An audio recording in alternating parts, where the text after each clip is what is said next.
Good evening. On behalf of my board colleagues, I call to order the board meeting. Today is Today is Monday, September the 22nd.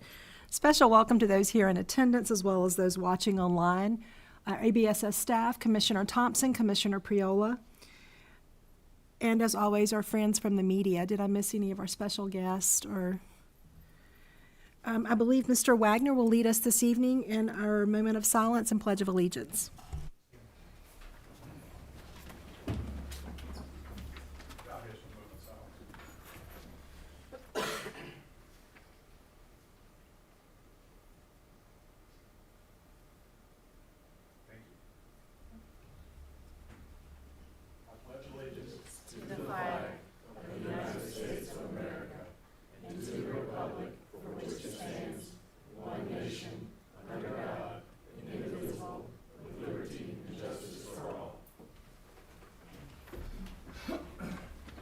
Thank you, Mr. Wagner.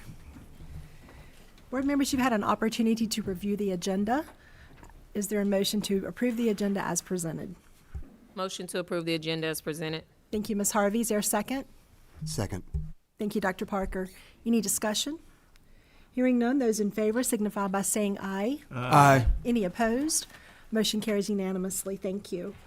You've had the opportunity to review the minutes for our 2 August meetings. Is there a motion to approve those as presented? So moved. Thank you, Mr. Ingles. Is there a second? Second. Thank you, Dr. Hall. I'm trying to hear voices. Thank you, Dr. Hall. Any discussion?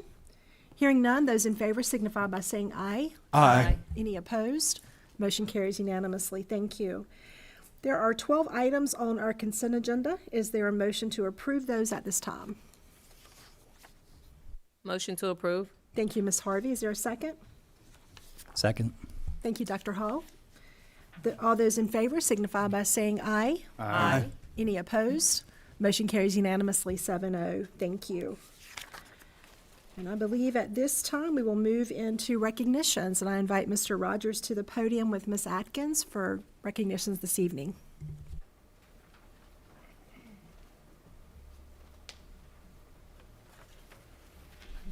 Good evening, Chair Ellington Graves, Dr. Fleming, members of the board. Tonight, we are very excited to bring back recognitions to our evening meetings. It's always fun time, and especially excited to celebrate 2 very outstanding leaders in our district. Earlier in August, Dr. Fleming and members of the cabinet were thrilled to surprise this year's Principal of the Year and Assistant Principal of the Year with special recognition at their opening staff meetings, which was a really special time to celebrate with them and also watch their staff celebrate them. That was very exciting.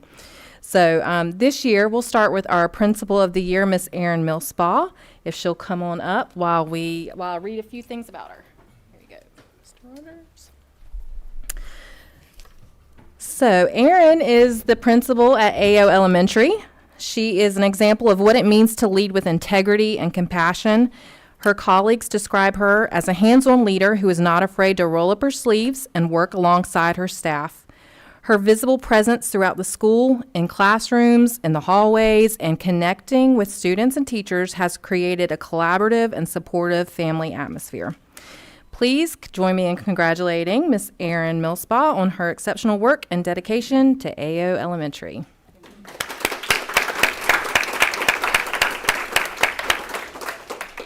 Of course, thank you. Oh, I don't have a... Millspaugh. Appreciate all your hard work out there at AO. I even appreciate sitting with you at the leadership retreat and getting to chat with you. We had a great time there too. Do we have any of your family or any of your staff here that can come up with me? Husband is here. He's delighted to come up with me. You gotta come up so we can get that picture with you. Yes. It's a family of educators. Thank you.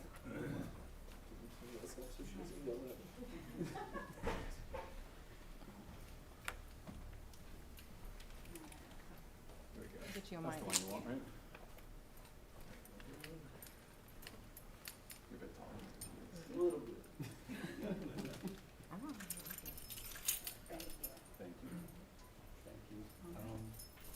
Is that good? Want to say a few words?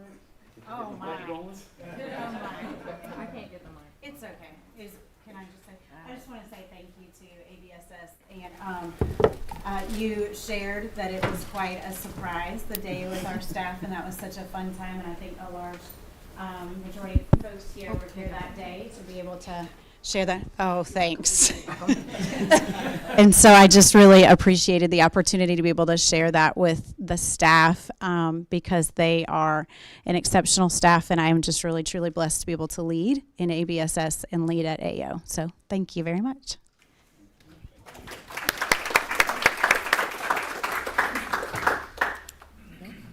All right, and our next outstanding leader is Miss Nikki O'Neill. Come on up while I read a few nice words. Miss O'Neill is from Garrett Elementary School. She's an exceptional leader who works tirelessly to support the staff and students at Garrett Elementary. Her colleagues describe her as constant, positive presence and a reliable leader with a wealth of curriculum expertise. Her open door policy and approachable style make her a trusted resource for everyone in the school. So please help us congratulate Miss O'Neill for being an exemplary leader in our district. So Miss O'Neill, similar to Miss Millspaw, do you have any family or staff that you would love to come up and share the spotlight with you and take a photo? Oh, yes, everybody came. So please come on up. Come on, Mr. Fines. Don't hide in the back. Come on, buddy. So Nikki has family here, and also Principal Fine from Garrett Elementary is here to support her as well.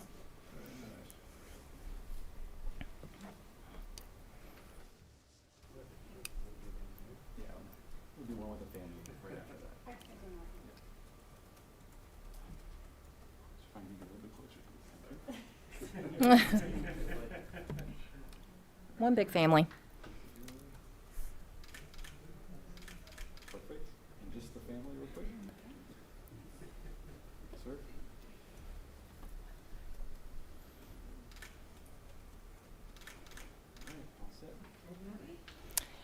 And Miss O'Neill, I'm going to ask you, do you have some words you want to share with everyone? Please do. Oh, yes. So being a Garrett Gator is true to my heart. I love what I do, and I love the people that I work with, and I was very surprised by all the cabinet and everyone coming. They caught me off guard, which is hard to do because usually I'm the one planning everything and getting everything organized. So, but it is truly an honor to be part of ABSS, and I have been for some time. And I'm honored by all the great leaders that I work with here at this building and out in the trenches with us. So, Thank you. And since both of our lovely leaders are coordinating so well, we'd like to get a quick photo of both of you together. We did not plan these. We did not. Yeah.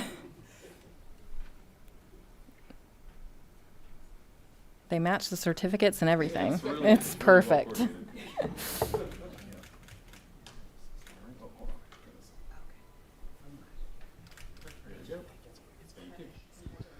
Congratulations to y'all again. Let's clap it for them one more time, Yes. y'all.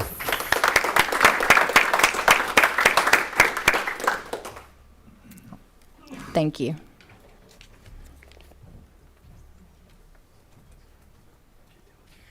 Thank you, Ms. Atkins. Thank you, Mr. Rogers. At this time, I believe we move into public comments. As we move into the public comments portion of our meeting, I do take a quick opportunity to briefly review our board policy, section 2310, titled Public Participation of Board Members. You can find the full policy online at ABSS website. Per policy, individuals who have signed up may speak for up to 3 minutes. The timer will chime at exactly 3 minutes, and we do ask that you plan accordingly and respect any additional directions given. Profanity, making threats, or revealing confidential student or personnel information will not be allowed. To our speakers, please be sure to address the members of the board with your comments and not the audience. To our board members, please remember that we do not respond to speakers except to request clarification of points made by the speaker. And to the members of the audience, we ask that you refrain from clapping, snapping, or vocalizing at any time during our public comment portion. Tonight, I believe we have 3 speakers signed up. When your name is called, please make your way to the podium and state your full name before beginning your comments.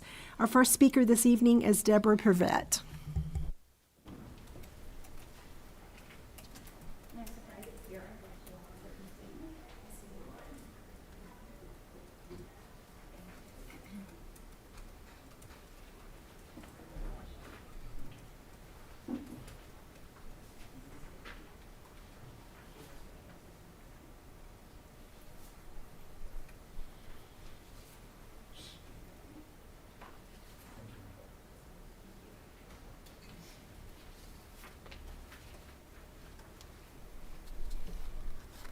Good evening. My name is Deborah Purvett. I had the privilege of addressing the board on April 28th and May 27th regarding concerns I had about my child being transferred to a different school.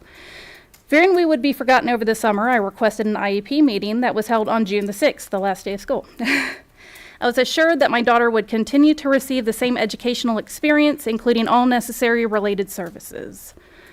Last week, on September the 15th, I received a letter from Stephanie Nance, the lead speech language pathologist, or SLP, for ABSS, informing me of anticipated impacts to speech language services due to current staffing limitations. It states that ABSS is working diligently to support the students and minimize any service disruptions.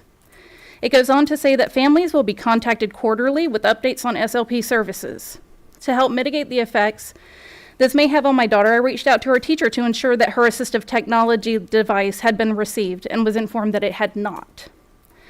The following day, I spoke with the school's principal to discern how many speech therapy sessions my daughter had received this school year, and was told that she had not received any.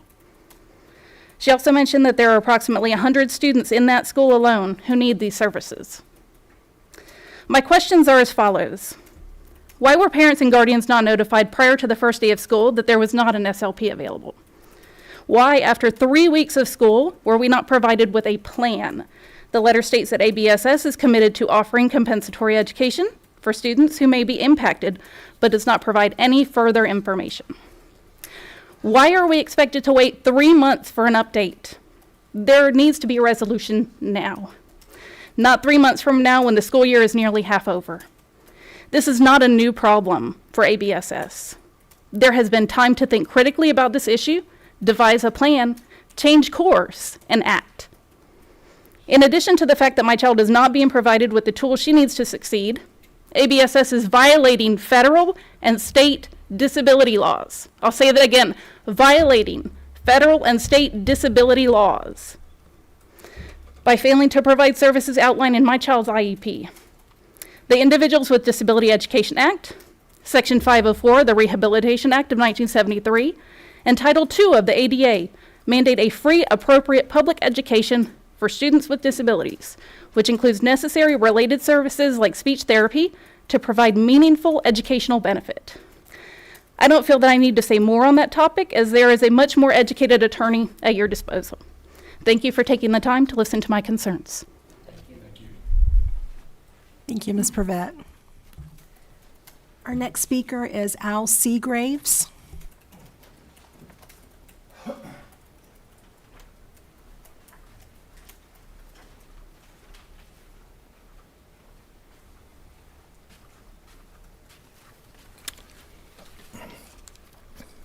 My name is Al Seagraves. I've been a resident of Alamance County for 30 years. We've had 3 children graduate from Williams High School. On a positive note, I can say over the years, 30 years, ABSS has done an exemplary job of after-school activities, extracurricular activities. My concerns are on ABSS academic growth. There's been a lot of changes since 2001, 2002, when Congress implemented the Leave No Child Behind Act under George Bush. I'd like to take a look at comparisons between that time and where we are now.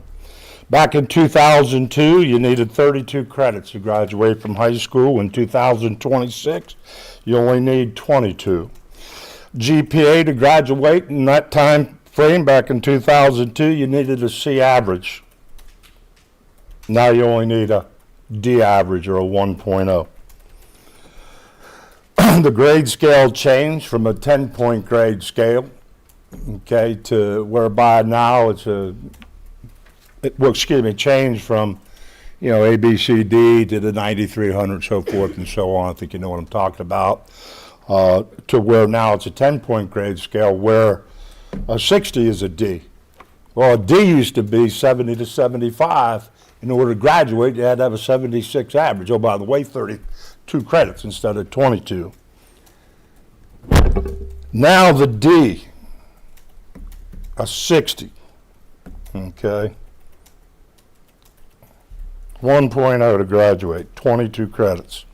59's an F, used to be 69. Now all these things are mandated by the state, I understand that. It really has had little impact on A and B students. I've been in the schools, I was a teacher and coach for 2 or 3 years, okay, in the system. So I saw it firsthand. Anyway, I'm going to move along. Where it had the greatest impact was C and D F students. The local board policy went one step further. Now, if a student can't receive lower than a 50 on anything that they turn in. So all they need to do is earn 10 more points and you got your D and you pass. So, and that's tests, quizzes, term papers, homework. That policy is a disaster. That policy is not mandated by North Carolina DPI. I talked and spoke with David Price and told me that's a local board policy. I'm just going to read these numbers real quick. When North Carolina DPI did the ratings, 1A, 3Bs, 15 Cs, 11 Ds, 4 Fs, 55% of our schools received Ds or Fs. Thank you, Mr. Seagraves. I have to come back. If I had 5, can I have 10 Thank you, more? Thank you, Mr. Seagraves. Sorry. Our last speaker for the evening is Alejandro Garcia.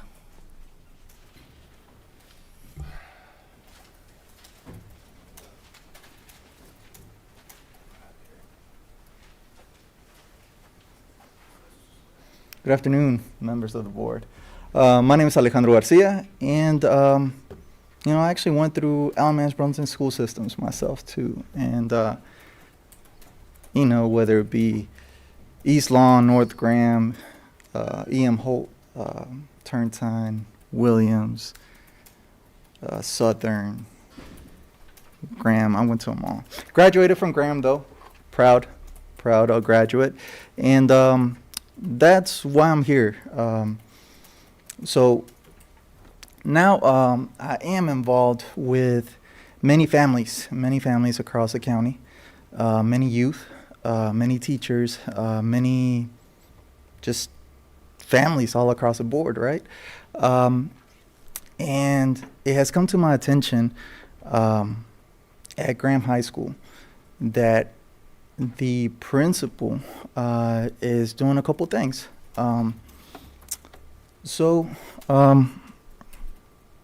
Didn't bring anything printed out or numbers or anything, but it's just my experience. I work a lot with youth advocacy, families again. So again, biggest thing that got my attention is that the principal's going to a lot of classrooms and just yelling, "Make America Great Again." Now, as a nonpartisan, right? Board of Education, I didn't know how to take that. Once I dug deeper, principals saying different things to different students, profiling them, saying, "Hey, if I see you on the street and you have a do-rag on or some kind of clothing, I'm going to be scared. So I don't want you wearing do-rags at the school." Students have come up to me and telling them they don't feel welcome, they're safe there. And I quote something as well. That's not all. I want to quote this real quick, if I can find it. All All right, principal makes a whistle sound every day in the mornings and during transition time to the students like he's trying to get his animals rounded up. And again, this is not just one person. I'm hearing this from students. I'm hearing this from families, friends of teachers, saying, and also heard, this was also brought up. It's not the first time. It's not the first time. And he just went to the school saying, hey, I know y'all are trying to fire me. That's not going to work. And that just really concerns me. That's why I'm here today. Thank you. Thank you, Mr. Garcia. That concludes our public comment portion of the meeting. Thank you to those who came out this evening to speak. This time I will turn the floor over to Superintendent Fleming for student assignment and school zone conversation. Thank you, and good evening, Madam Chairman, members of the board. I hope everyone is doing well. Earlier today, Mr. Hook and I met with ORED. Of course, they presented to us a while back. Regarding new school attendance zones, our goal will be for them to take on this task for elementary and middle schools with a spring completion date. Families would be notified in late spring on their new school assignment if there are changes to their particular assignment. The new school zones would be effective for the 26-27 school year. And then ORED would facilitate development of the new zones and would communicate these in a town hall style meeting for parents to come and give their voice, opinion, and comment on that. I will tell you from my past, they do an excellent job, takes a lot of the politics out of it, takes a lot of the kind of guesswork out of it. They use GIS and basically, I'll say running a system to help, a GIS system to help find the best lines.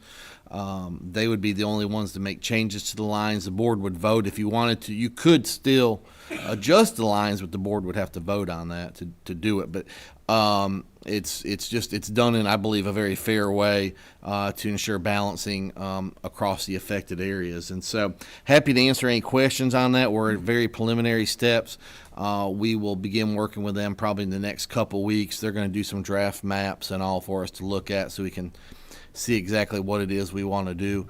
Really the only rule at this point that I've given them, and I don't know the distance, I couldn't tell you a time or a mileage, but we certainly don't want to get into the place where we're moving students, across the county. But we do know that we will have to do some balancing across the school district. And so hopefully once we get closer to Christmas, maybe we'll be able to see a draft, and once we get back, and it may be a little later than that, but we could do some community meetings to kind of get some feedback on what they look like. Questions from board members? Yes, Mr. Rogers. All right, so you said that y'all are in the preliminary stages with ORED on this. And I guess one of my top questions is, we did a redistricting and rezoning, before the 23-24 school year. And so now we're back around to that, which I'll say some of the things from that, looking back at it, because I was even looking at it today, some of that didn't make any sense to me on where kids ended up going to as far as that plan, because of the fact that, we were building a new high school that was supposed to be in around lessening the capacity for Eastern and Southern, but then you ended up with kids from Graham caught up in it, some out of Burlington and all of that. So it really got weird and confusing to me. So I guess with this, looking at where our capacities are right now, we know we have a couple of schools like Garrett that Miss O'Neill is at, also Southern that are sitting at like 110% capacity right now. But then we have other schools that are only like at 40 some percent capacity. So I guess in this initial thought and plan, is it for a whole district-wide thing, or is it something specific to those main impacted areas? Well, it would probably affect most of the district because what we want to be able to do, and I don't think it's going to completely fill up the schools that are under capacity. What we want to do, let's say we don't do anything, we know, and you use Garrett as an example, Garrett would have mobile units if we are not able to redistrict. So, yeah, I think in generally it's those areas, southern middle, Garrett, that would be affected. But when you affect one school zone, you're going to affect another because it's going to be pushing or pulling one way or the other. So would it affect, and I know some even on the western side, we would have to do some things. So would it affect the whole district? Probably not the whole district, but it could affect most elementary schools and most middle schools in that. For example, we know we need more students going to schools in Graham because they're so under capacity, but there's a limit to where if you live right on the orange Alamance line, more than likely you're not going to go all the way to Graham. So there's some in that we're going to have to shift west in some ways. I think when you get on the western side of the county, you'll have to shift east some ways. So I don't anticipate it affecting every student by any means, but I think a large number of elementary schools and middle schools would feel some effect, either losing students or gaining students. And I guess you hit on the next question that I would have is, currently where we're at, yes, we would probably have to bring out the mobile units, which I don't really like the mobile units, to be honest. I don't like them at all.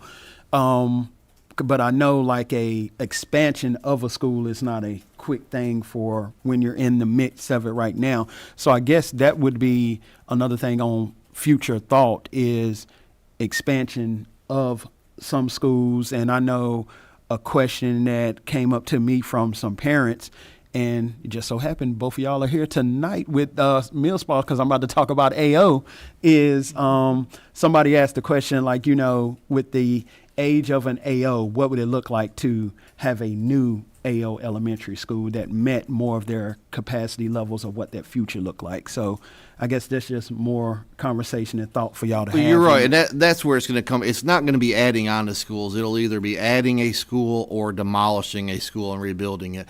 If you go to like Alexander Wilson, AO is a good example. We could, name 5 or 6 schools on top of my head that could use an expansion or may have room for an expansion. You're expanding a aging school facility, and that's just not a wise use of the taxpayers' money. So we would demolish a school potentially and rebuild. And then you'd either have to disperse those students during construction to other schools, or you would have to have a mobile campus, in essence, a pod building campus while you did the construction. And both of those can work. But we want to stay away from mobile units as a permanent thing for the simple fact that in today's day and time, we should have no mobile units on our campus, and we can't say that right now. Thank you, Mr. Rogers. Ms. Harvey? Is ORIT the same company that did that helped with the school redistricting the last time? No, ORED's never done redistricting for us. They've only done the capacity tables. Okay. So who decides where the lines are drawn and who is shifted back to certain schools or shifted to newer schools? They use computer analytics and GIS to do that. So it's done without, it's easy for someone to say, I don't want this neighborhood in the school, or I do want this, it keeps it away from those types of conversations. Okay. Just, like when kids are shifted, it really bothers me because when some kids, when they get in certain schools, they're attached to certain people, to teachers, to different things. And so a shift really changes the dynamics of things. And I understand that when we look at how impacted some of our schools are by so many students being in them, I understand that. But I do also want us to consider or just think about our children, and how it just really affects them. I mean, even when we did the redistricting back in 23, 24, whichever date it was, there were kids who lived 3 minutes away from Graham High School who were sent to Eastern Alamance. literally, like, that really made no sense at all. And I think that, when you look at stuff like that and you look at Graham being under capacity, but then we're taking students who could walk to the school in less than 5 minutes and busing them to Eastern, that makes no sense. So I think that, even in doing things like this, it's fine, but we really need to be able to look at it and make sure that it makes sense, and not just make sense for me, the people on the board. It makes sense for our students. It makes sense for our families. It makes sense for everyone who it involves. So I think for me, I just want to make sure that we're doing what's best for each of our students that attend these schools every day. Absolutely. Thank you, Ms. Harvey. Questions or comments from other board members? Dr. Parker? Sure, I can go ahead. I guess a couple things. One, so the capacities without mobiles. Can you say something about how how we think about capacity as far as schools? For instance, the number I've heard is 85% is considered to be more or less full capacity. And I don't know if different grade spans, your elementary and middle, are different. But if I'm looking at a number and I say, okay, well, the school's at 90% capacity, that could mean they're already having to do things in order to accommodate. And I guess, a couple of thoughts for the community from that standpoint. Yeah, Orgred, I think, does 85% and above. I'm because I know the funding situation, I'm more of a closer to 90%. But you have to remember, when you get to 90% capacity, that is saying that of the total, that's 90% of the total number of seats. Well, students don't come in nice little bundles of 25, right? So you could be at a school of 90% capacity but have no seats in kindergarten because of the class size requirements. Or you could have no seats in first grade. So someone may say, not that I think our county commissioners would say this, but if we go in front of them for a new school and they say, well, heck, you're at 90% capacity. Well, sure, if all the students were in one class, that means, you had 90% of the seats full and 10% empty, but that's not the case, because with the class size requirements from DPI,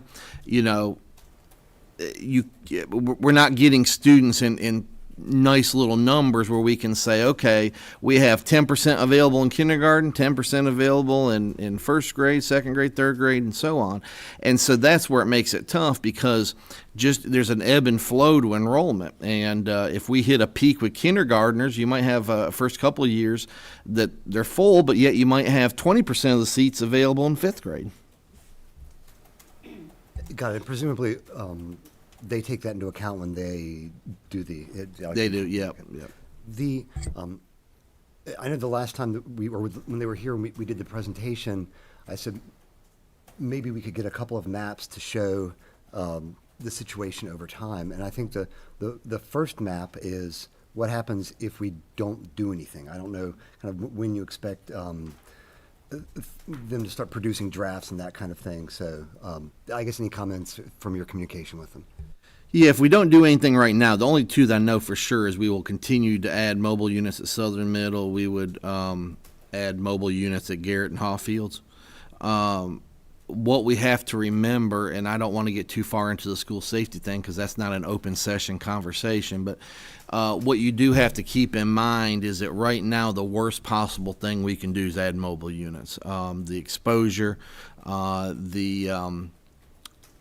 obviously just the movement of students from the main building to a mobile unit is not where we want to be, and it's my goal, and even going back to Ms. Harvey's comments, is we need to make this as simple as we can, but also keep in mind if we don't do anything, and it's easy to not do anything, if we don't do anything, we're going to be adding mobile units at schools.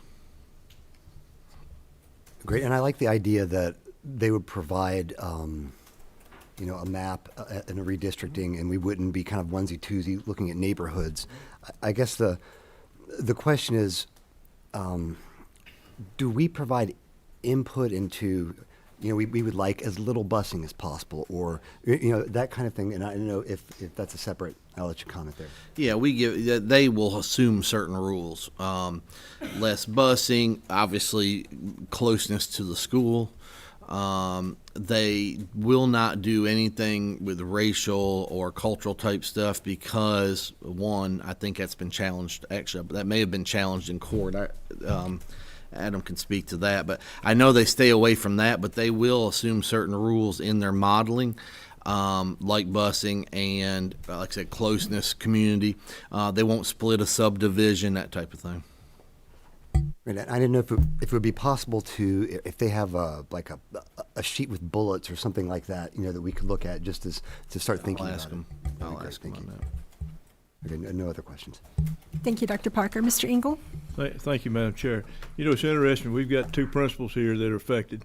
I know AO's near capacity, like 99%, I think, or right in that area. You've got 3 classes over at Hallfields. Garrett has 4 classes at Hallfields because of the 5th graders? Yes. Yeah, 5th grade classes, all of them at Hallfields because there's no room at Garrett. Folks, we got to fix that. And, when you look at these, these trailers, man, I mean, we're fixing to get rid of how many? 6 or 8? They don't last long. It's like putting a Band-Aid on the problem. And that's not the answer, but we'll have to look at redistricting because we do have some schools that are under capacity. That's going to have to be fixed with the schools that are over capacity. But Alexander Wilson is close right now. AO is you're over 100%. You're at 100.48%. Audrey Garrett, 108.48%. East Lawn at 99.8%.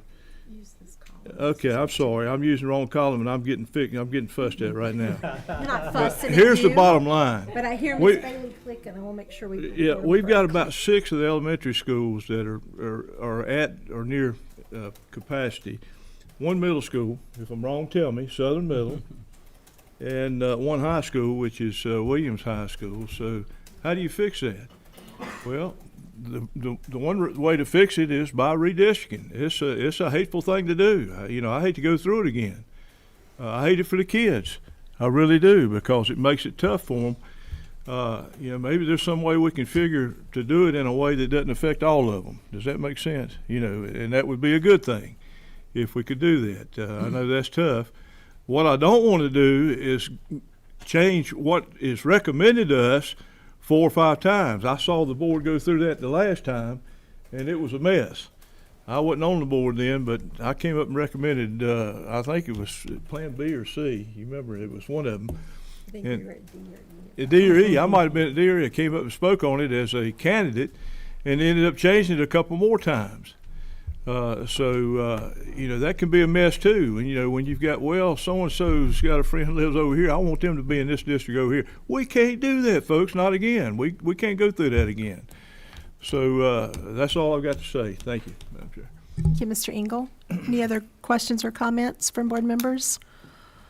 I have a couple. I know that the ORED study that we approved in December, part of it was the preliminary or exploratory attendance zone. So that's included in the contract that we already had with ORED as part of the study. That's right. I think they're going to use some of that towards the redistricting. We have not done the best fit of a school yet because I want to know, like I said again, they estimate where it is, but they'll actually pinpoint a location. It's probably a mile or 2 diameter wide, but yeah, they'll apply some of that. Now, we will have to pay for some of the redistricting, but because they didn't do some of that fit, the price will be lower. Okay. So the attendance zone scenarios that they're going to give us, Right. will maybe start the conversations. That's right. To allow us to kind of see. So as a board member that sat on the board, was I the only one? Yeah, you're it. Oh, okay. I think we went through 4 or 5 different versions, and there was a lot of shifting of lines here and there to. Yeah. But I will say, as much, particularly as we've been through, and redistricting is not. It's not fun. It's not fun for us as board members. It's not fun for families. It's not fun for the school communities. But we've talked so much in my 5 years on the board about fiscal responsibility. And I don't think that we can go to the commissioners, 2 of which are sitting in this room, and to taxpayers and ask for a bond to build new schools if we have schools that are under capacity. So if we don't have seats full as possible at all of our sites, it's hard to go in and justify building a new school. But taking that into consideration, these are very early conversations. I'm assuming that we're looking at the 25-26 school year for implementation at 26, 27. Yeah, 26, 27, okay. So we've got some time. But those are my questions. I didn't know if there was going to be an additional cost with ORED. And then the top line, 26, 27. That's right. And I think the reason, here's where, and this may go along again with some of Ms. Harvey's questions. The thing we have to be careful, I have done as superintendent, I've done redistricting with ORED and without. It is so much better and I hate to use the word scientifically or computer aided or anything else, but it is a lot easier because you won't go through 7 or 8 drafts because they'll do one. And, if the board wants to tweak this or that, they can do it. I've also gone through, and we were up front with that. I also went through one where we as a district, very similar to here, went through one. It was a little smaller, but I won't disclose all of the phone conversations of people that called me, or even some that were said to board members behind the scenes of the type of people they did not want in that district. And when certain individuals know that you are drawing the lines, they know you can move the lines. When you contract this out and they're doing this in a non-biased way, they know you can't bend, or your bending has to be done publicly, basically. It really changes the conversation, and I think back at some things some people told me, and it kind of makes me shudder a little bit, because I thought, and the reason why they were doing it is because they knew I had the ability to change the lines before it went to the board. Yes, Mr. Rogers. Just one last thing while I was sitting here just thinking about it. So possibly in their preliminary mapping, we still will possibly end up with maybe like split like schools, where maybe half of the population is going to one middle and one high, because I think previously when the board was going through all of that, my initial thought as a person sitting out there instead of sitting up here was creating new elementary school lines to then make a cleaner feeder system up to the high school, because I just think that maybe trying to look from the high school down makes it a lot harder than looking from the elementary up. So I don't know if they'll take that also into a factor too. They will, but I do think where the districts are so bad now is because I think this is just looking back. I was not here. If we take the approach that if you go to A elementary school, you're definitely going to B middle school, and you're definitely going to C high school, we will not be any better off than we are now. There's no way to do it. There's just no way. We lose a lot of students. We have a lot of students in elementary. We lose a lot in middle, and then they come back, and you can't. That's why you just can't redistrict that way. I'm not saying every school will be that way, but I think there will be a large number of both middle and high schools that would go, or elementary schools and middle schools that not every student's going to go to that absolute next school. And I think that is where we found ourselves in the situation we're in now. It appears to me anyway. I will say, from being on the board, I think Plan A, and some of the cabinet that, I think Dr. Davis was here as well, Plan A that was initially introduced was the clean feeder pattern from elementary to middle to high. And it was massaged a lot because there was a lot of travel, distances, a lot of bus transportation. It was hard to do that geographically just because the schools are not geographically positioned where they ideally should be. So I think we went from A to B to C to D, and then I think maybe to E, and we finally, I think, settled on D. But a lot of lines got moved, a lot of things got tweaked, and I think it was all done internally here within the district. And it does make it hard, you know, and I think what a lot of people didn't realize is when you shift somebody in, somebody's got to come out on the other side to make space for the people that you're shifting in. You know, one of the best examples I've got are people that live out much further than I live. I live in Saxby, Whitney, and they're down at the at the Alamance Chatham line, and they're going to Southeast instead of Southern High School. So I know that was one of the lines that got shifted in order to move some people at the east. You know, it impacted those on the south side. So it is hard, and that was painful, I'll be honest with you. That was long and challenging, and nobody likes to hear redistricting, but it is hard work that the board's going to have to tackle over the next months. Did you have something else you want to add, Ms. Harvey? Yes, ma'am. So when do we come to a point, and I understand we want to get schools that are under capacity up to capacity before we're going to the commissioners and asking, you know, or saying, hey, we need a new elementary, we need a new middle.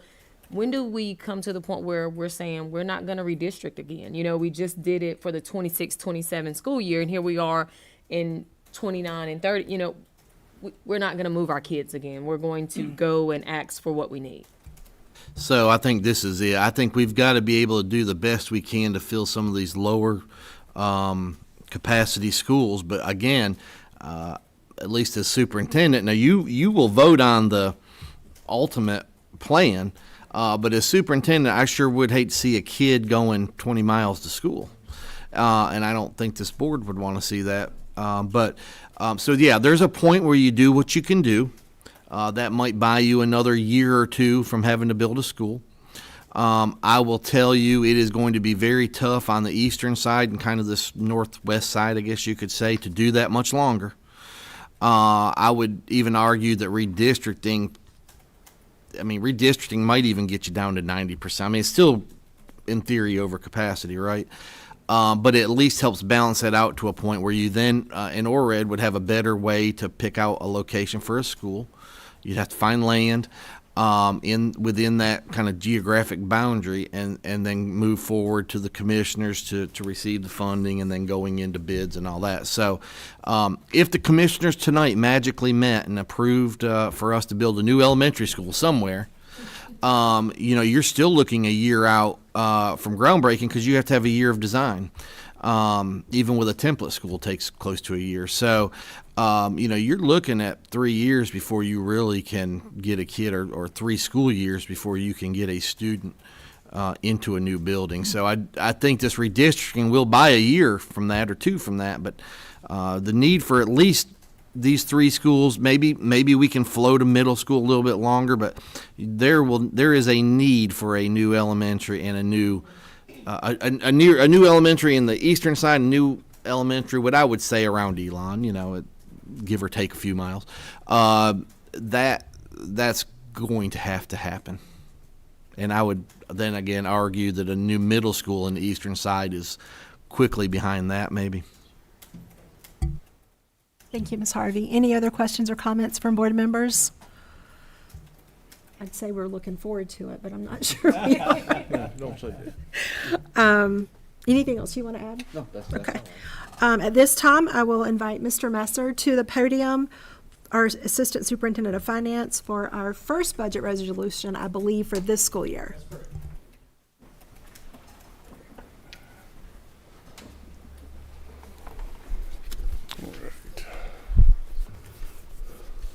So let's talk a little budget for a few moments. Thank you, Madam Chair, members of the Board, Superintendent. Before you tonight is the 25-26 budget resolution for your consideration. Just a reminder, a refresher as to what our expansion dollars are going to that we received from the county this year.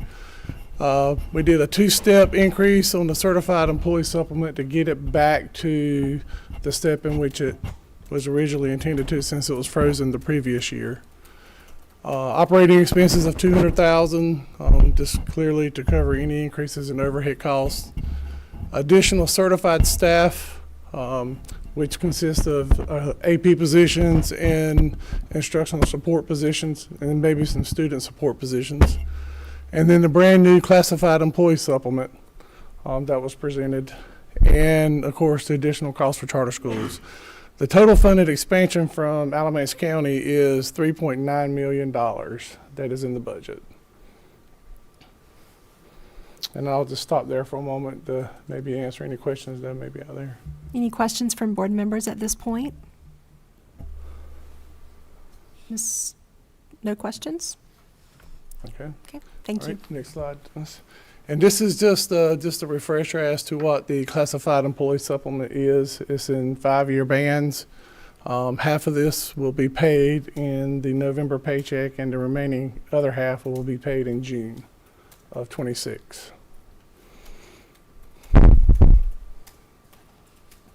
Next slide. Just a reminder of the capital outlay funding. We do have capital outlay, which we refer to here as PAYGO, and that's a typo there. It's $4,820,000, not 500. So that's the correction on that. Then we have the new CIP plan that was put into place this year. It's $8 million of that is for roofs and HVAC work, and then we have $1.4 million for technology for students. Bond projects are still ongoing. The total amount is to be determined. That's on a reimbursement basis, such as the repair and renovation funds and the capital reserve projects. I think that you approved the project for the repair and renovation in your consent agenda tonight. This is the total budget resolution before you. State funding, of course, is our largest of $172 million. There's the local funding from the commissioners at 58.1. You got school nutrition, other current local expense of 6.1 million, and that is a total budget of $295 million. I will give you a difference. The ending budget for our school district for the 24-25 school year was $324 million. You can do the math. That's about $29 million less that we're starting with this year than what we had last year. The biggest difference is $10 million in federal funds. That was ESSER funding, and then a reduction across the board in all federal grants. We had $11 million more in capital projects at the end of the year, so the $21 million having capital funding could increase. That was just my best guess as to what the remaining funds were, so I may bring a budget amendment back to you later in the year to increase that. And then $6 million in state funds. We know the majority of that is the $5.4 million in low wealth that we did not receive this year.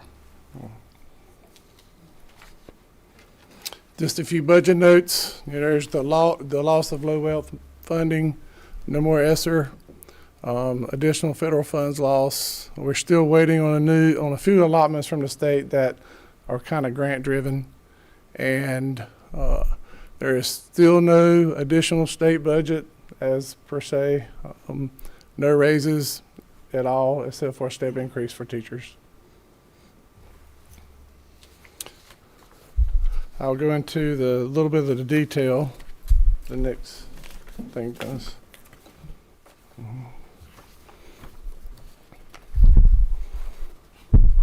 Just a reminder, if you'll scroll down past the actual purpose piece to the PRC. Keep going. There you go. Just a reminder, this is the new format in which I started presenting to the board last year. This is broken down by the actual program in which dollars are allotted on the state fund there. You can see, we'll go to PRC 31, which is low wealth funds, is 5.8 million. It was around 11 million last year. So that's just one example. If you'll scroll, Dennis, a little more to the local. Keep going. All right, if you'll look at PRC 39, right here it says school resource officers. That's the $1.3 million that comes from the county. That money has been paid to the sheriff's department today, so that money has been paid to them. And right here, PRC 808, there's the $1 million that's budgeted for classified employee supplements.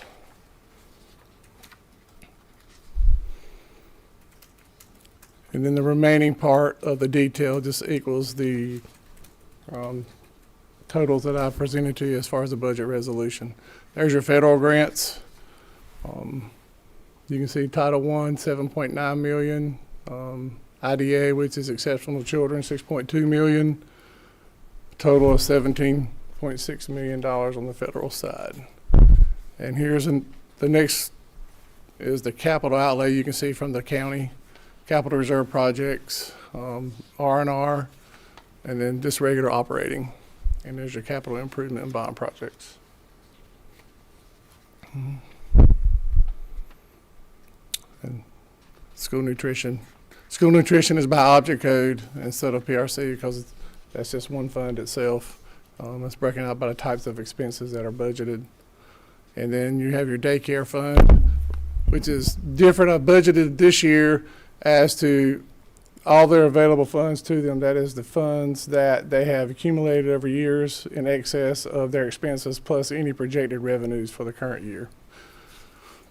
And that's 2.7 million. And then lastly is the other current expense fund. You can see that majority of that is NC Pre-K and Medicaid direct services. Are there any questions when you're looking at the 25-26 budget resolution? Questions from board members? Yes, Mr. Engel, and then we'll go to Mr. Rogers. This would be for either Tony or Dr. Fleming. Have we heard anything from the state in terms of any type of agreement on the budget? I'm going to refer to my boss on that one. No. There are some conversations of late September, October, but I have not had a recent conversation to see if that's still the case or not. But I will say there are some concerns among our staff. The state health, just so you guys know, which would not be reflected on our budget, other than the fact that we have to pay it. But, the employee portion of the state health plan is going up to $10 extra, I think. It varies. It's based on salary. That's right. It's based on salary. It's tiered.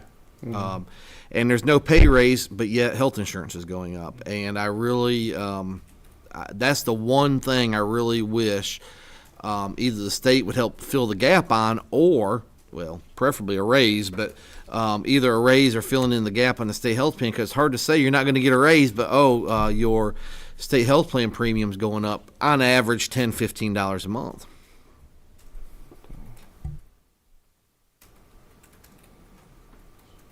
Mr. Rogers. Mr. Messner, what did you say, didn't get a chance to write it down, what did you say our ending budget amount was versus where we're starting at this year?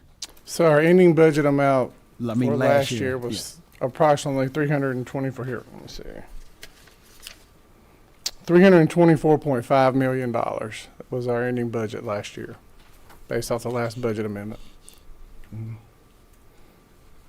Okay, and then my next question is, I know we went through that period where the Department of Education from the federal government was freezing out stuff, and then they unfroze things. Could you end up just for, I know I didn't ask you this question, but more for the public to understand, what funds was that going to impact for our schools? So one source of funds was for school improvement. That was heavily impacted. But basically all of your federal funds across the board saw some kind of slight decrease. And improving teacher quality, and Title II, which is, and then Title III funds. Just basically across the board, we saw a decrease in federal funds altogether. So even with that unfreeze, there was still a decrease in the funding that we That's received right. from the federal government. Okay. That's all I had. Thank you, Mr. Rogers. Any other questions or comments from board members? I'm sorry. As soon as I said that's all I had, I thought of something else. I guess I get like Dr. Parker a couple of moments later, I get a little bit smarter. But just explaining out the state low wealth funding, because like you said, we had 11 million of it last school year. This school year we went down 5.4 million. Can you just explain how that is categorized, or how that I guess how that formula is done. No, I mean, you don't have to get deep into it. but- We'll probably need a day class to explain Right. it all, but because it's extremely complicated. But the meat of it is that there was a revow in Alamance County the year before this past year, and the tax rate was held neutral. So basically, which encourages each county to fund schools at a higher rate based off your tax rate and your tax base. And the state of North Carolina penalizes you if you don't meet a certain standard of that. Basically, Alamance County's tax rate is less than the state average across North Carolina, and that's really what's impacting it. Now, there's a whole lot more detail into that, but that's basically the gist of that. Yep, and that is determined by the state, right? What? That low wealth and all of that. That's Yeah, the that's state. legislative driven. Yeah. Okay. And I do want to add one thing because I think it's important to say this.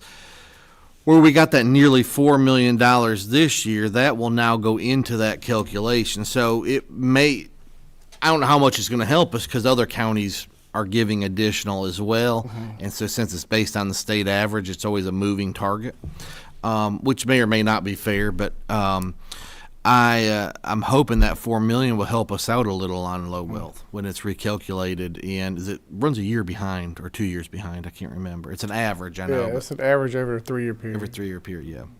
So maybe next year it'll help us out a little more. Plus whatever they give us extra this year. Dr. Parker, and then we'll go to Avery. On one of the budget notes, still waiting on a few state allotments. Is that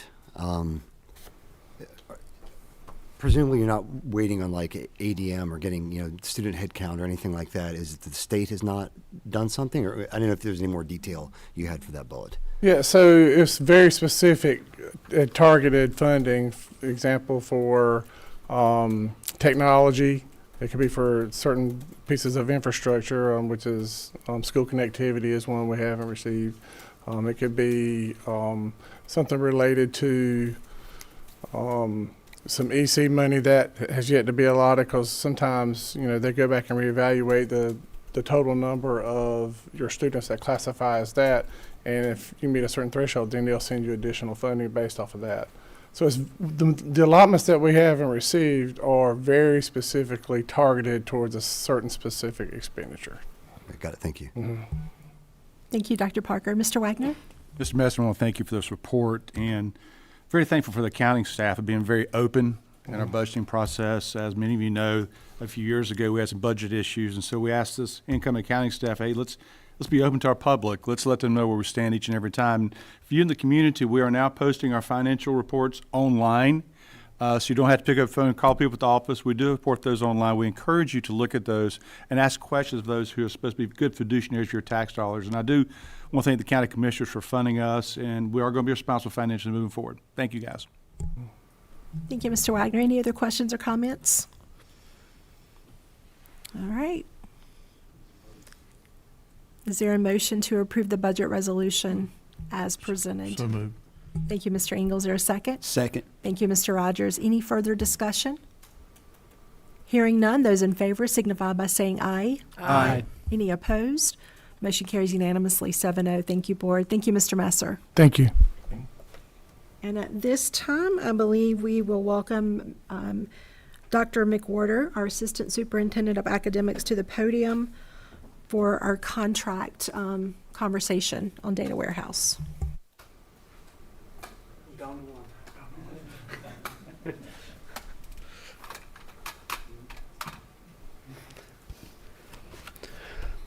Madam Chair, Dr. Fleming, members of the board, want to re-bring up the Aubrey contract for the data warehouse. There were a few questions that were asked that we didn't have the answers to right away. So I'd like to provide you with a little bit more information and then open it up for any questions that you all might have. So first was, excuse me, my allergies are killing me, so if I start coughing, I'm okay. The first was in regard to the contract. We did have a couple back and forth with them in the legal, our legal department. we were able to add a piece on, and this is not being reflected in your board notes. So when it comes time to vote on it, it will be a vote pending additional review from the legal department. But a section was added for essentially an opt-out over the 3 years, basically at our discretion.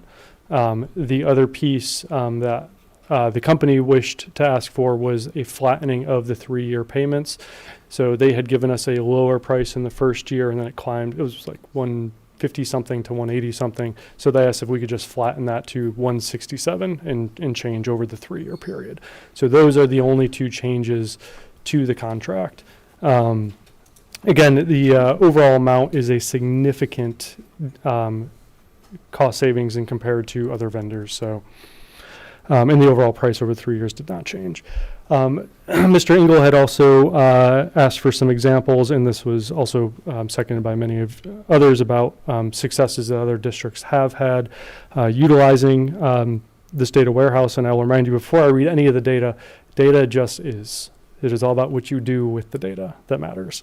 So Durango School District in Colorado, smaller school district, about 11 schools, they consolidated 9 different platforms into the one. So again, instead of teachers checking 9 different platforms, they only had to then utilize the one platform. They were able to reduce their absenteeism by 20%. They had yearly 4,200 hours of time saved by teachers and administrators by not having to go through all the different data systems. And they were able to move from bottom 30% of performing districts in their state to top 15 to 20%, varying a little bit year to year. Their superintendent, Karen Chesser, said that the data warehouse has been a part, and I'll remind, a part of the success, and the actionable data has made a significant impact in their classrooms and their ability to simplify work and ensure that they were targeting the correct areas. Springfield City District in Ohio, a district of 15 schools, they save approximately 370 staff hours per week, which they estimated to save them about $850,000 over the course of the year. Now, that's not money that they actually see in return. That's just value added towards their teachers' time. They saved, this was interesting, they saved $300,000 by consolidating and getting rid of platforms that they no longer needed. So Aubrey actually turned into a cost savings for them. And they were also able to reduce their chronic absenteeism by 34% due to the early warning system that the dashboards offer. Their superintendent, Bob Hill, said Aubrey has been transformational for the district, and it allows our teachers to gain advanced analytics in real time, enabling them to individualize student education and success. And third example is Montgomery School District in Alabama. They were able to increase graduation rates by 12%, and their superintendent had notated that the progress is available in real time, makes it easier for everybody to see and take action based on the data in real time.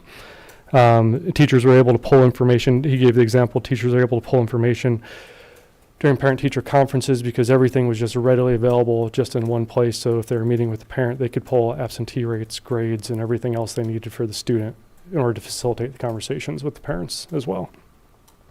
In line with that, I was actually meeting with our director of ML, who through conversation actually cited that we could probably cut a program that we are spending about $47,000 on that just tracks and keeps up with some of the data of our ML students that then we respond to the data. However, that data system has no warnings on it. Teachers aren't notified. Nobody's notified. We have to go in and do it.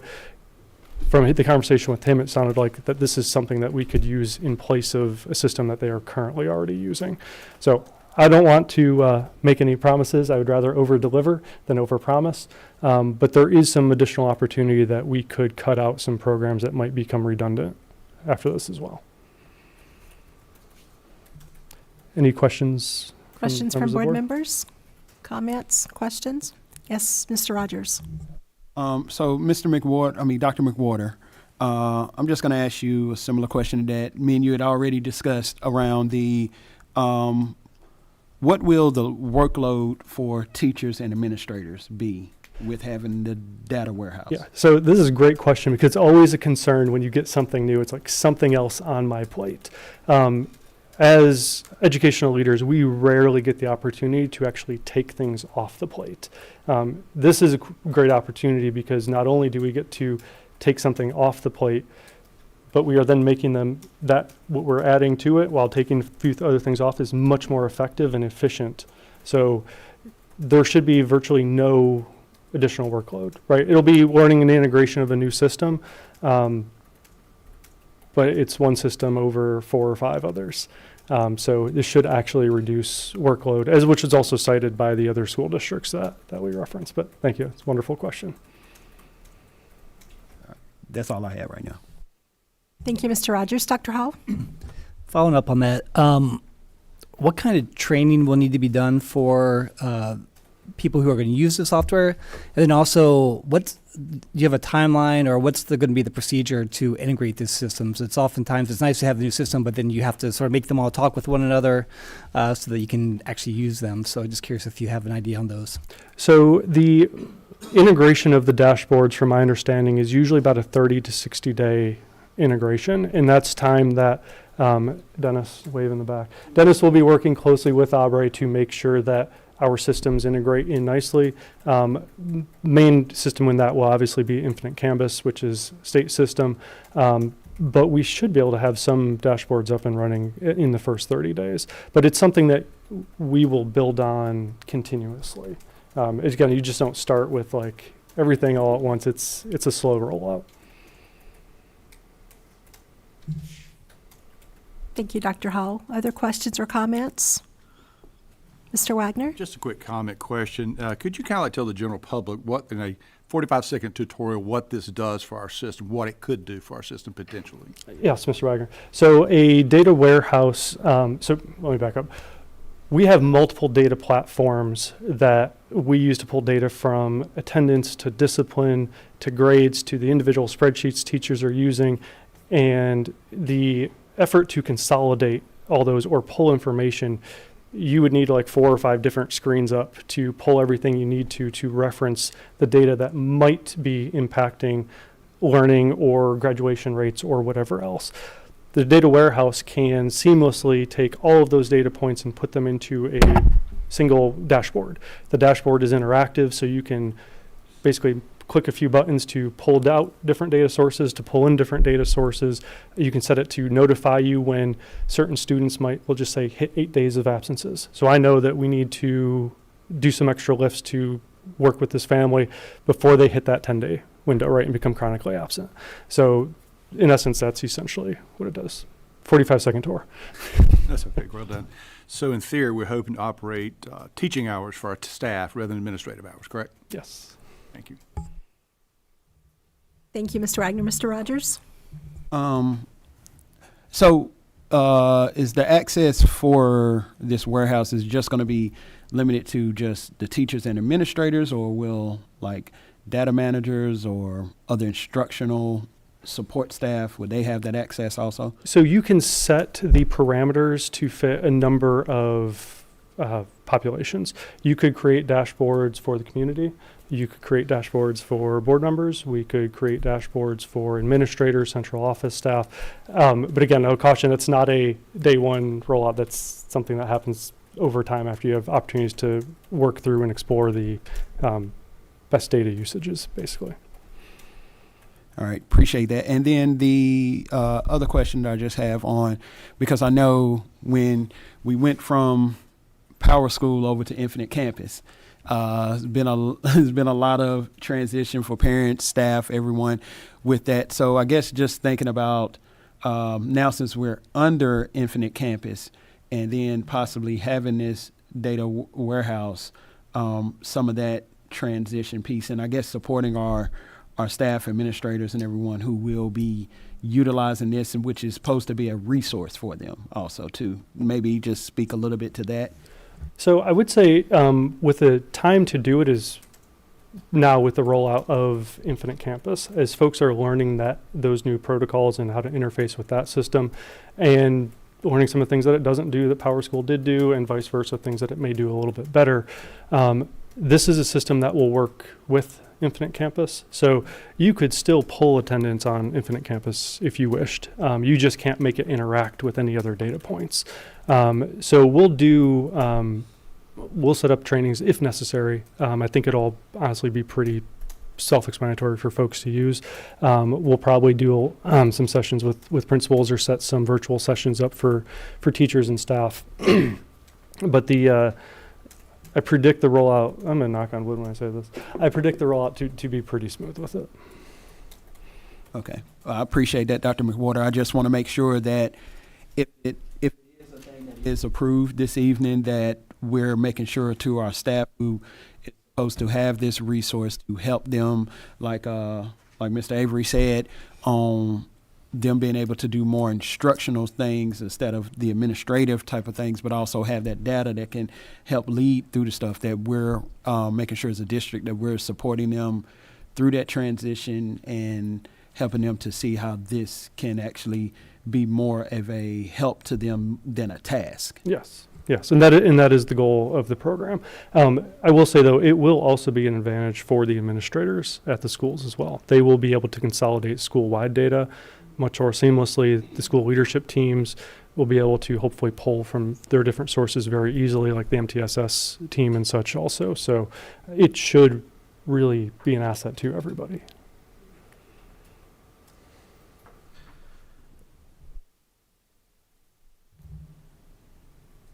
Thank you, Mr. Rogers. Any other? No, you're fine. I thought I could see your mind, your wheels turning. Any other questions or comments from board members? Dr. Parker? I have something just a little bit more of a comment than a question, but there's a question aspect to it. So the contract is approved now after some additional negotiation, and then it's 2 months before we start seeing a rollout, or kind of when is the implementation timeline that you see? Right. So we will start conversation essentially the day of. And they will start integrating the systems with Infinite Campus and such. They're not going to obviously engage in that work until we have a contract in place. We should, knock on wood, we should see first dashboard or dashboards rolling out that folks can interact with in the first 30 days. And then a gradual rollout of additional dashboards from that point forward. So the first 30 days would be the expectation to see something at first, but I don't know, it'd probably be second semester before there's really enough for teachers to really start getting into and utilizing after they've obviously had some time to play in the system, look and see what it does, and or even make requests for other data that they may want to be integrated in. Got it. So you're thinking kind of mid-spring as far as starting to have dashboards in use? To gain traction. Yeah, we should have some dashboards out second quarter without question. But in terms of teachers really being able to make it a part of their work, I would not place the expectation on anybody that the day you get this, you're flying at 100% capacity. So being realistic with the expectation, I would say second semester. Got it. I think that makes a lot of sense about the expectations. I think one of the questions, and it's even in some of the questions some of the other board members have asked, is this is really helpful as far as in the details, and you're necessarily giving a very abstracted version in the presentation, in the sense that, yes, we're going to take data from different sources, and if someone said, well, this piece of software, it talks to a lot of other software and then produces more reports, that doesn't sound that great. But if it's going to be more useful or more immediately accessible or something like that, then it very well could be. And it's, I guess, the abstract nature of it, of what it's doing, and then kind of the fact that we're having to pay for a system because the state systems and all the different state systems are like you built a big mountain of software and you're trying to make it talk to the other mountain of software, and we're having to spend district dollars for it. But there are really no other question. It's just I think that the thing that I've had difficulty kind of getting my hands around is exactly what this does. What does doing look like? You're saying 8 absences, for instance. In my mind, I would say, well, could could the teacher not just look and see, how many absences? But I know it's more complex than that. But I was just trying to think through a couple of examples where something like that would be really helpful. So, as far as the software, I understand that it's probably necessary given the history of all the different systems that the district has to use, and and that's all. Really, there's no question here. Thanks. Thank you, Dr. Thank you, Dr. Parker. Dr. Fleming? Thank you, Madam Chair. I just wanted to share a couple things. One, because I know we at least have two educators in the room, but I think it's important to note that as we kind of go through this process, my goal, and the state of North Carolina was supposed to have this done already, and they haven't. So either they're going to have to do it, or it's going to be something we have to end up buying, but is a single sign-on for our teachers. So right now, the state provides a very limited single sign-on service. They can go in there to their evaluation. They can go into Infinite Campus. They can go in to 2 or 3 other applications that they use on a regular basis. Our ultimate goal would for this to also be a part of single sign-on, either, like I said, through a state. Right now, the state won't allow us to use the state one, but in the contract that was supposed to happen at the state level, our teachers would be able to add a lot of things to their single sign-on, very similar to the way students use Clever, where they just can automatically sign on through an API, through an app integration into all these programs. And that's how I would like to get this at some point, because then it would be one less login our teachers need to worry about.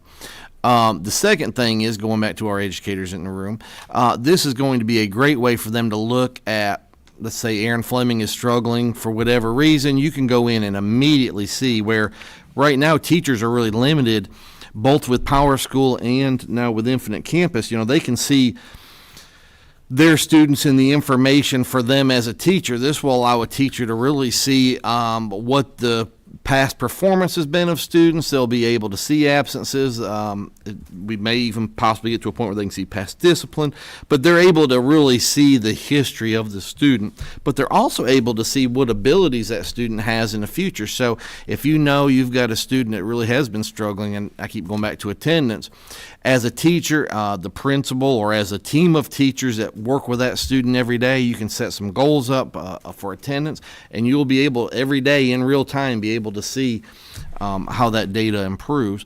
And I will tell you, these types of tools, I won't say Abre, but this class of product is what helps school districts get to where they need to be. And there's more than just this that we need. This is not going to be a quick fix. And again, this is a way to track the data. It doesn't really do much when it comes to, it's not going to get up and teach a student. But when you look at some of the highest performing districts in North Carolina, they use tools. It's a data business. And this is going to be another tool for us to use to watch the performance of our students. Thank you, Dr. Fleming. Questions or comments for Dr. McWhorter or Dr. Fleming? More of a procedural question. So if the contract isn't fully negotiated, what do we vote on, or how does that work? Or is it? Yeah, so my colleague Jason Weber is working with Dr. McWhorter and the Abre folks on this, and so I think if the board was inclined to approve it, it would be to approve the contract with Abre pending final review and approval from the board attorney and administration. And so that would just let us work out the final details, but it wouldn't change the substance of the agreement, obviously. Mr. Mitchell, the price is not subject to change. It's simply the opt-out period and the equal payment plan, I think, were the two changes Dr. McWhorter mentioned. So the price, you're negotiating terms, but the actual price won't change. Right. Okay.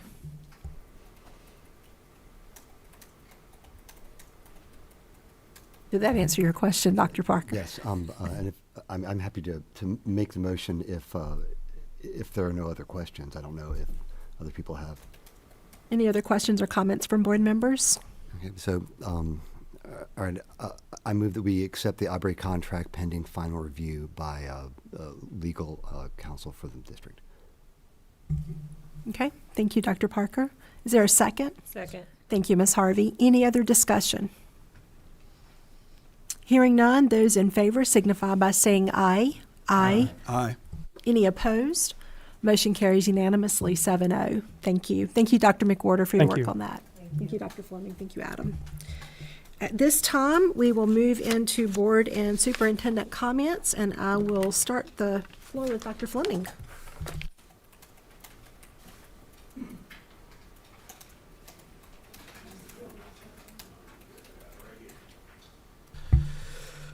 Good evening. It's hard to believe that I've been in ABSS now for a whole year. Someone mentioned that the honeymoon was over. I'm not sure that I had one, but it has been rewarding. We've accomplished so much across all areas of our school district. Obviously, we can talk about the classified supplements, the certified supplements. We can talk about our new district and new district and school leaders who have helped us with many of these challenges. Obviously, we still have significant opportunities ahead, and we have the right team to finish them.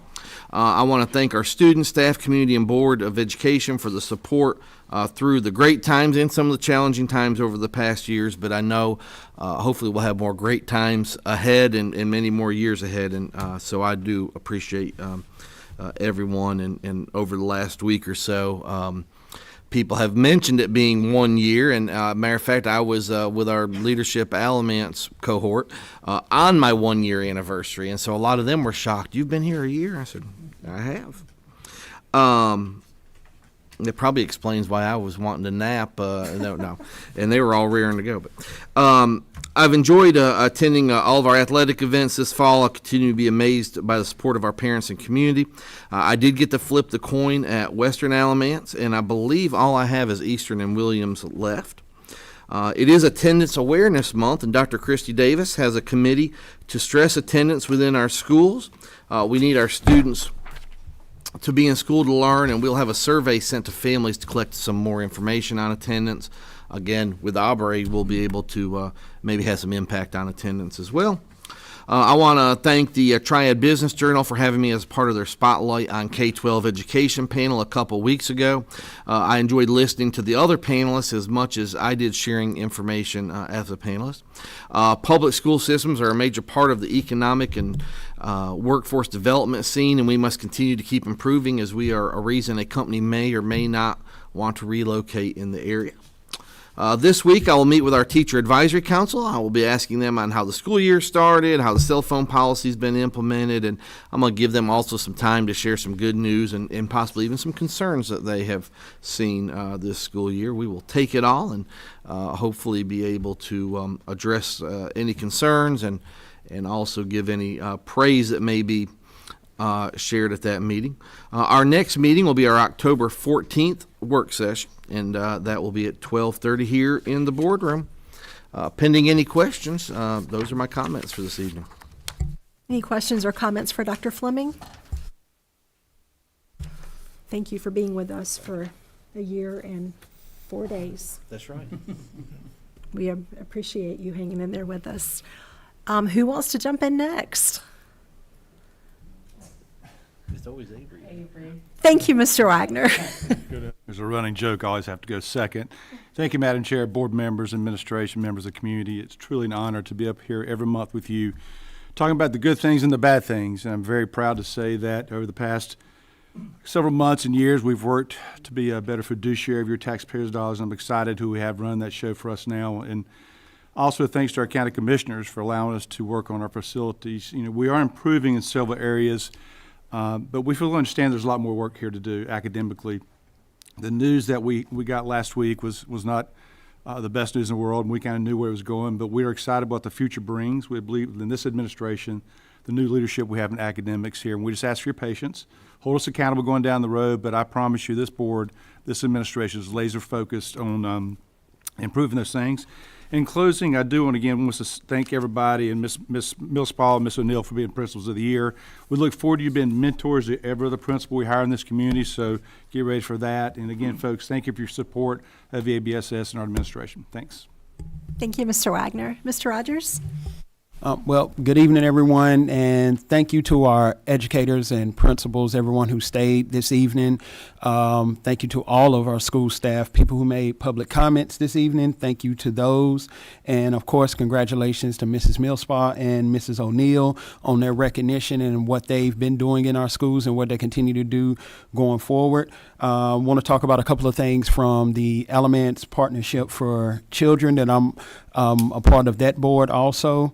And that is they're going to be having the Early Educators Banquet Saturday, October the 4th.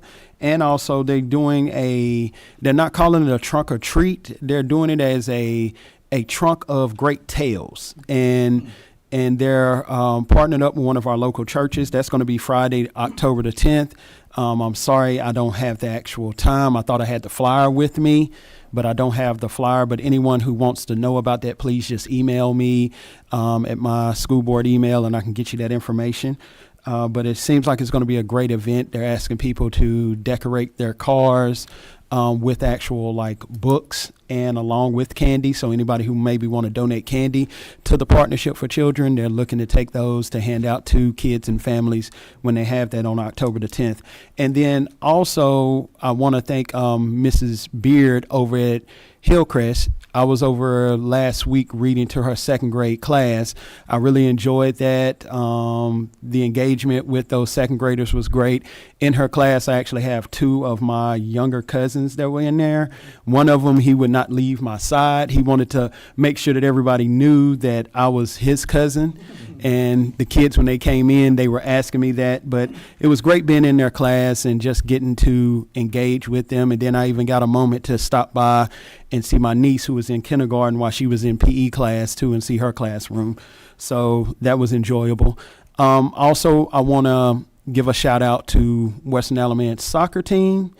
If people don't know, they are right now by high school OT. They are ranked #1 soccer team in the state. That's all classifications. #1 in the state, all classifications, from that 8A all the way down to that 1A. So that's a great recognition for them. There's still more season to play. So hopefully we'll be seeing more state championships within our schools. And I want to talk about this new exciting sport that we have for our young ladies, and that is flag football. I was able to go out there to Eastern last Wednesday and see Southeast, Alamance, and Eastern's girls out there playing. They some of their opponents was Jordan Matthews, Seaforth, and Northwood. And I was telling a couple of the board members about it. I mean, those girls were being competitive. They were being fast. They were exciting. You even seen some trick plays being pulled out. I got to learn all of the rules of it. I get the gist of some of the stuff, but I got to learn more of the rules. But I will say those celebrations that the girls had was great. Great celebrations. I was messing with Todd Davis while he was there, and I was like, hey, I enjoy this because it is not like the no funds league. We're actually having fun with this. So I'm hoping that expands to more of our high schools, so more of those young ladies who want to be in competitive sports can get into those also. And just lastly, to touch on a thing like what Mr. Wagner was saying, still knowing about the questions and things around the performance grades.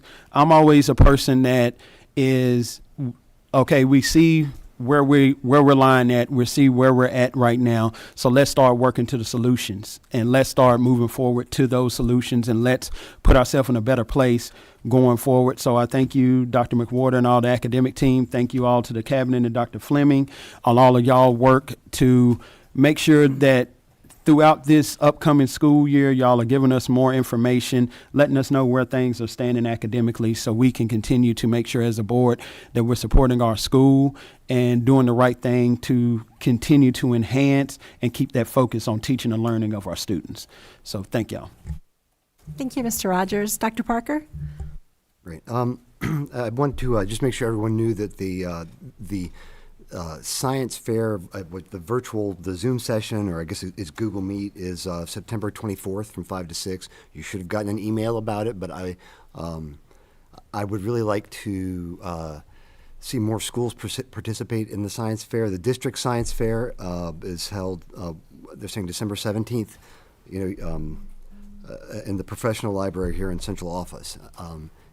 It's a great opportunity. I have, like most people or most parents, worked with students doing science projects, and everybody learns something and maybe cries a little bit and that kind of thing. It's I've learned to keep extra poster board all the time as far as projects. But I'd encourage everyone to tune into that or get information from your student's teacher regarding it. And then as far as the second thing, I wanted to say something about the parent who spoke about having difficulties with the IEP and 504 plans.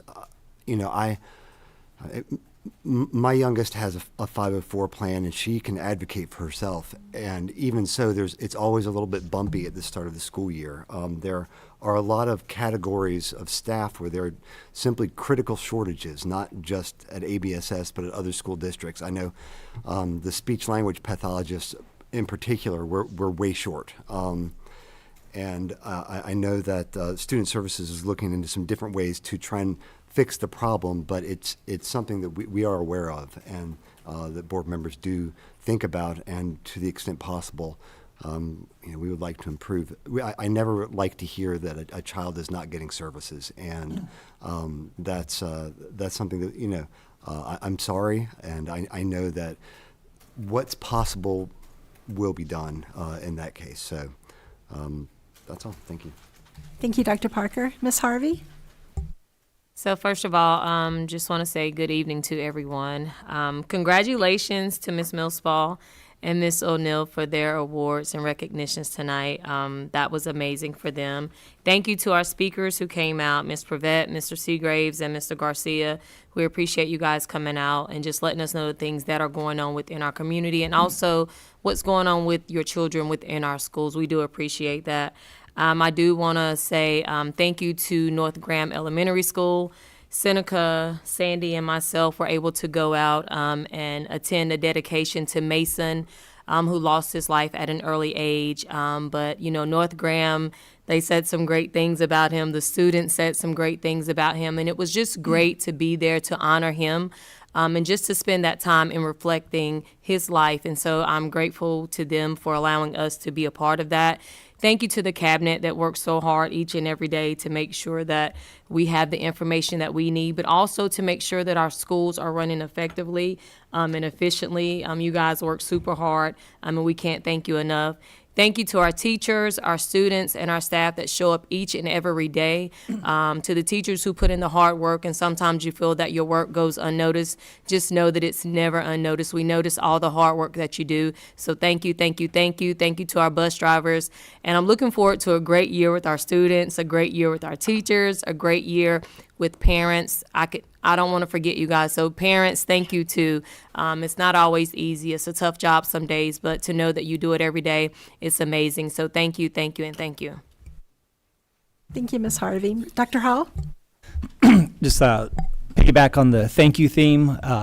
It's been quite an experience to join this board and be a part of trying to move the needle forward with our school system, and I really appreciate every single one of the people who are involved. Last week, my daughter had BOGs and was very stressed out all week, but found a lot of comfort from her friends and her teachers, and made it through, and is still excited to go to school. I had the opportunity over the weekend to spend was at a birthday party of a teacher who we're family friends with, and met a lot of great people who are working in our system and doing great work, and just hearing about them, and just to see the support that is there for one another, and how that translates to the children in the school system, and continued success. It just reminded me why we're here, and just hope to keep on doing the job to help us be the best school district we can. Thank you, Dr. Hall. Mr. Engel? Thank you, Madam Chair. I'd like to agree with Mr. Rogers. These girls playing football, that's going to be something special. A couple of them, I actually coached in basketball over at Hallfields, and Janae and Katie, they're athletes. And so they're going to have, I know there's only, 2 schools, I think, in the county doing it right now, but that's going to be up and coming. It gives these athletes the opportunity to stay in shape. It helps them to stay in shape, even though most of them are weightlifting and doing other things, during the school day. But this is another good one. Speaking of academics, this board is laser focused on improving the academics in this county, and I can assure you they will improve. And that's coming from me, that's coming from the administration, that's coming from the teachers, everyone involved. You're going to see better scores next year because you can see it in the classrooms. There's excitement right now in the classrooms, and I'm excited. So stand by, folks, it's coming. COVID's over with. iPhones are out of the classroom. Students are focused. I see the teachers shaking their heads. Yeah, that we should have done that 5 years ago. You'd probably see a 10% increase in the grades, had we done so. But we've done so now, thanks to the state, and I appreciate that. They come up with a law. We're adhering to the law, so it's coming, folks. Just stand by. Another thing, the chair asked me to go to the JCPC meeting. Commissioner, you were there. And there's something that came up that really interested me, and thank you for letting me take your place. Thank you for going for me. Yes, ma'am. This TA 6 tutoring after 6 p.m. This is paid for by a grant. It's for any student grades 2 through 12 on any core class. The parents can ask for a tutor for their kid online. Who are the tutors? They're college students. They're from Elon, UNC, Duke University. What does it cost? Nothing. There's a grant paying for it. So if you've got a child that's having trouble, math or English or grade 2 through 12, and you need help, this might be a good possibility to help them get straightened out. You can email me.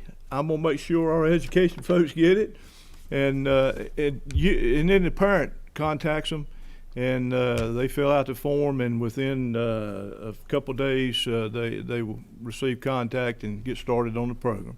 So that's all I have. Thank you. Thank you, Mr. Engel. So I'll echo a lot of the comments that y'all all make before I go. Special thank you to the 3 that came out and spoke publicly this evening. I do want to take an opportunity, Commissioner Priola and Commissioner Thompson are with us this evening, but to thank the Board of Commissioners for their approval of those 5 grants, those need-based grants that we approved at our last work session.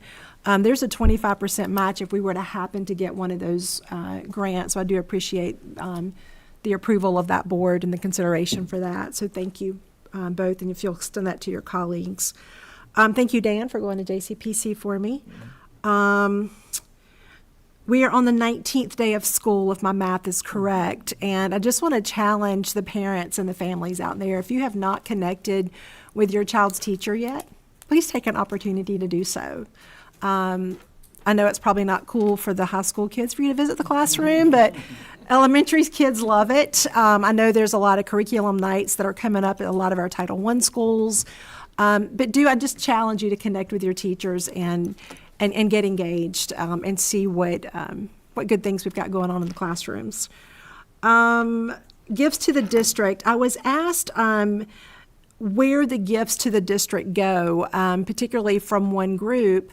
And I clarified it for that group, and I did clarify with Dr. Fleming. So I just want to publicly share that when there is a gift made to ABSS, if you designate that gift to a certain program or to a certain school, that is the school or the program that has directly benefited from your gift. And we had some community members that wanted some clarification, so I just wanted to clarify that publicly. The consent agenda tonight, we've added our gifts and grants to the consent agenda. We had over $10,000 in gifts tonight that we approved on the consent agenda. I know we talked about them at the work session. We also had a grant, I believe it was for South Graham, but to LabCorp, to Home Depot, and the Mebane Business Association.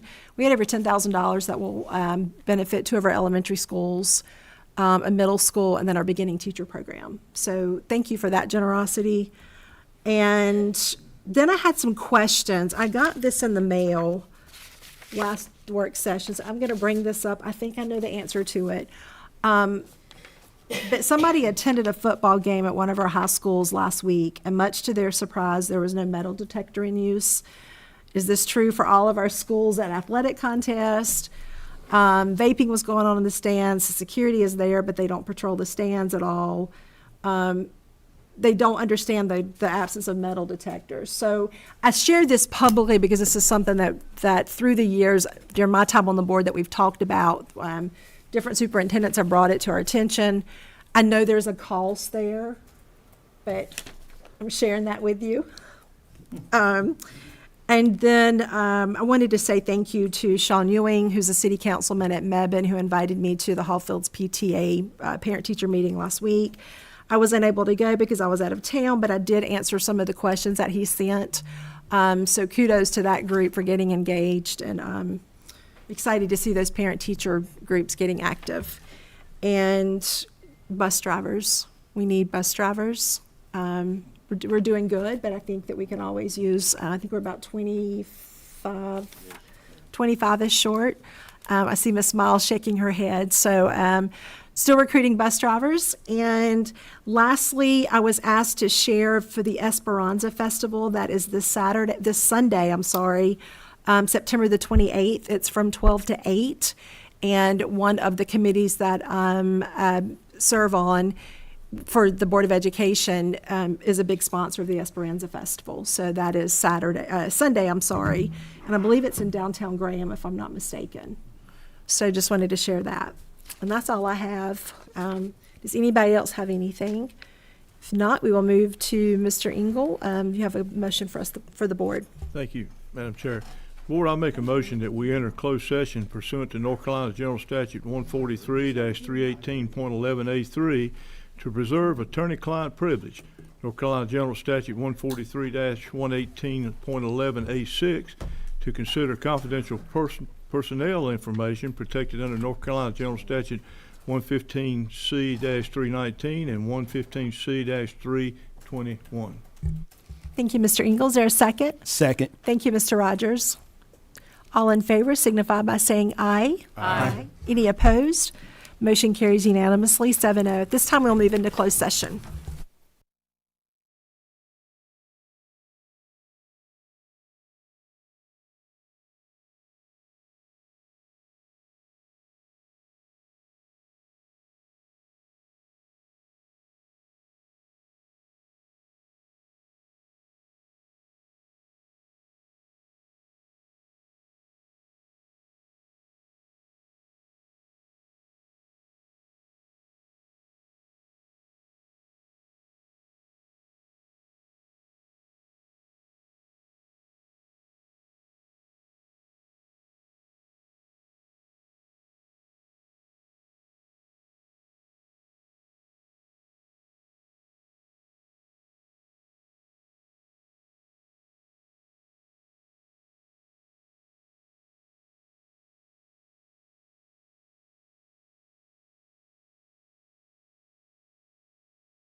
We are back in open session. At this time, I welcome Ms. Anderson, our Assistant Superintendent of Human Resources, to the podium for a personnel report.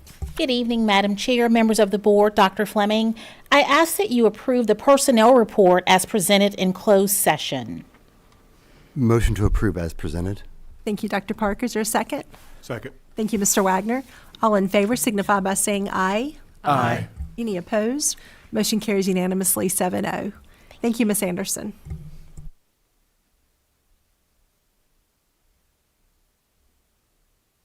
So Is there anything else before the board this evening? I'd like to make a Dr. motion to approve the First Amendment to the superintendent's contract. Thank you, Dr. Parker. Is there a second? Second. Thank you, Ms. Harvey. Any discussion? Hearing none, those in favor signify by saying aye. Aye. Any opposed? Motion carries unanimously. Thank you, board. Thank you very much. I appreciate it. Madam Chair, I need to make the following recommendation to extend the contract to the following individuals until June 30th, 2029. Mr. Greg Hook, Deputy Superintendent, Tony Messer, Assistant Superintendent, Yolanda Anderson, Assistant Superintendent, Christy Davis, Assistant Superintendent, Sean McWhirter, Assistant Superintendent, and Dennis Fry, Chief Technology Officer. Thank you, Dr. Fleming. What did you make a motion? What are we doing? That was a recommendation. Recommendation. Motion to approve Dr. Fleming's recommendation. Second. Thank you, Dr. Parker. Thank you, Mr. Engel. Any discussion? Hearing none, those in favor signify by saying aye. Aye. Any opposed? Motion carries unanimously. Thank you, Dr. Fleming. Is there any other business before the board this evening? Motion to adjourn. Thank you, Dr. Parker. Is there a second? Second. Thank you, Mr. Wagner. All in favor signify by saying aye. Aye. Any opposed? Motion carries unanimously. Thank you for being with us this evening.